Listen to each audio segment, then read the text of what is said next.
मेरा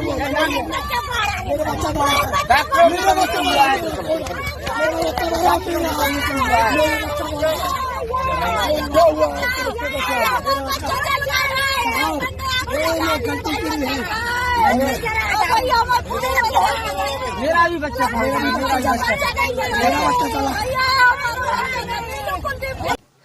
हिम्मत नहीं होती एक नवजात बच्चे की लाश को देखना, जला हुआ शरीर को देखना, झुलसी हुई लाश को देखना। और यह तो उनके बच्चे थे, इसलिए यह माँ बाप बुरी तरह से बदहवास दिखाई दे रहे हैं। आप जानते हैं एक छोटी सी बच्ची की अर्थी कभी नहीं निकाली जाती। माँ बाप अक्सर उन्हें इस तरह से गोद में रखकर लेके जाते हैं और उनका अंतिम संस्कार करते हैं, या उनका जनाजा निकलता है जैसे उन्हें दफन किया जाता है। यह जो बच्चे का जनाजा आरती होती है, ये किसी बड़े जनाजे आरती से भी ज़्यादा बड़ी दुख भरी कहानी होती है, क्योंकि इस बोझ को माँ बाप को जिंदगी भर सहना पड़ता है। यह दर्द भरी यादें उन्हें कभी दूर नहीं होने देती हैं। दोस्तों, यह घटना बहुत दिल दुखाने वाली है। झांसी के मेडिकल कॉलेज में आग लगती है, एक ऐसे वार्ड में जहां छोटे बच्चे, नवजात बच्चों को रखा जाता है। जो बच्चे अभी के पैदा हुए होते हैं, 10 दिन के, 15 दिन के, 20 दिन के, 1 महीने, उन्हें उस वार्ड में रखा जाता है। उन्हें ऑक्सीजन की सप्लाई दी जा रही थी। किसी कारण उस वार्ड के ऑक्सीजन सिलेंडर में आग लग गई और आग इतनी भयानक लग जाती है कि उसमें किसी को भी एकदम कुछ करने का मौका नहीं मिलता है, क्योंकि उसमें एक सिलेंडर फट जाता है और बहुत बड़ा धमाका हो जाता है।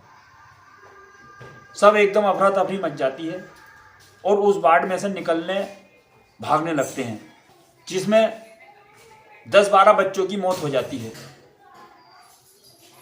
कैसा मंजर रहा होगा जब छोटे बच्चे जल रहे होंगे और उनके माँ बाप बाहर चीख पुकार मचा रहे थे। अब मैं आपको बताना चाहता हूँ ये घटना कैसे हुई। झांसी के महारानी लक्ष्मीबाई सरकारी मेडिकल कॉलेज में स्पेशल केयर यूनिट NCCU में शुक्रवार रात भीषण आग लग गई। हादसे में कम से कम 10 से 12 बच्चों की मौत हो गई। वार्ड की खिड़की तोड़कर 40 बच्चों को सुरक्षित सकुशल बाहर निकाला गया। घटना रात करीब 10 से 10:30 बजे के बीच बताई जा रही है। ऑक्सीजन में लीकेज होने के कारण आग लगी, फिर सिलेंडर में धमाका हो गया। इसके बाद पूरे वार्ड में आग लग गई। सूचना पाकर फायर ब्रिगेड की 6 गाड़ियां पहुंचती हैं आग पर काबू पाने के लिए, लेकिन काबू पाते पाते 2 घंटे का समय लग जाता है। जब तक गाड़ी आग बुझा पाती तब तक 10-12 बच्चों की मौत हो चुकी थी जलकर। उन बच्चों की तस्वीर नहीं दिखा रहा हूं, लेकिन उनके माँ बाप की तस्वीर दिखा सकता हूं।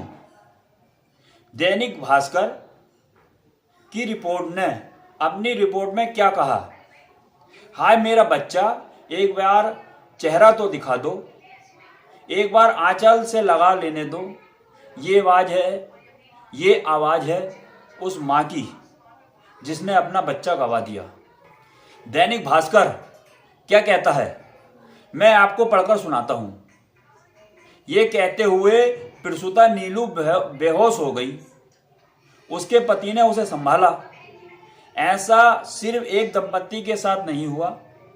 झांसी के महारानी लक्ष्मीबाई मेडिकल कॉलेज में शिशु वार्ड के SNCU special newborn care unit में आग लग जाने से 10 नवजात बच्चों की जिंदा जलने से मौत हो गई।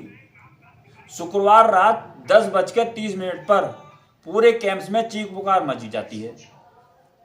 SNCU जहां नवजात बच्चों को भर्ती किया गया था, वह पूरी तरह से जलकर मशीनें और जितने भी वहां बेड थे सारे ही मलबे में तब्दील हो जाते हैं। डॉक्टर और नर्स बच्चों को बचाने की कोशिश करते हैं, उनके बचाने की जहदोजहद में लग जाते हैं। एक एक करके सब निकाले गए। वार्ड में भर्ती सभी नवजात बच्चों को रेस्क्यू किया गया। और आप हालात देखो मशीन की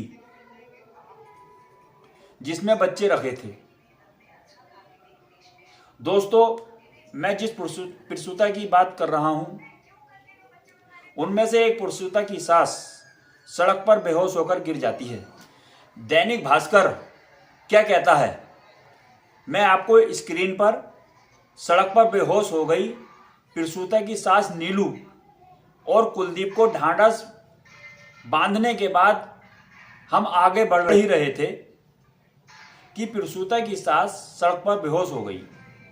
दैनिक भास्कर क्या कहता है, आपके स्क्रीन पर सड़क पर बेहोश हो गई प्रसूता की सास नीलू और कुलदीप को ढांढस बांधने के बाद हम आगे बढ़ ही रहे थे कि प्रसूता की सास सड़क पर बेहोश हो गई। उसके परिजन उसे उठाने के लिए दौड़ पड़े। इस तरह की बहुत सारी दास्तानें आपको झांसी मेडिकल कॉलेज में देखने को मिल जाएंगी। हमसे लिपटकर रोने लगी, बोली हम अपने पोते को नहीं बचा पाई। हम दवा लेने गए थे, जब वापस लौटे तो सब कहने लगे कि आग लग गई, आग लग गई। हमें मेरा बेटा नहीं मिला है। सभी अपने बच्चे को लेकर भाग रहे थे। हमें अंदर तक नहीं जाने दिया और हमारा जो अपना बेटा था वो हमें नहीं मिला। अस्पताल माइक से आवाज लगाकर कह देता था कि दवाई लेकर आओ। इसके बाद बाहर जोर जोर से रोने लगी। लेकिन उत्तर प्रदेश के deputy chief minister Brajesh Pathak कह रहे हैं कि इस अस्पताल की पूरी जांच हुई थी।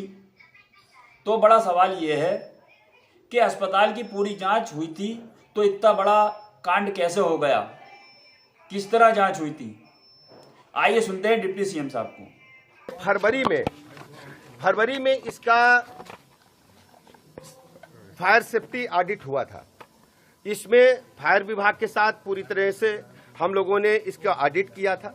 अभी जून माह में हम लोगों ने मॉक ड्रिल भी किया था, जो समय समय पर सरकार के आदेशों के तहत मॉक ड्रिल किया जाता है। लेकिन ये घटना क्यों घटी, कैसे घटी, पूरी जांच रिपोर्ट आने के बाद हम कह पाएंगे। सर, तो सुना आपने डिप्टी सीएम साहब को। आप भी अपने बच्चों को अस्पताल लेकर जाएं तो बहुत ही सावधानी बरतें। आज की वीडियो में बस इतना ही। मिलते हैं अगली वीडियो में, तब तक के लिए नमस्कार।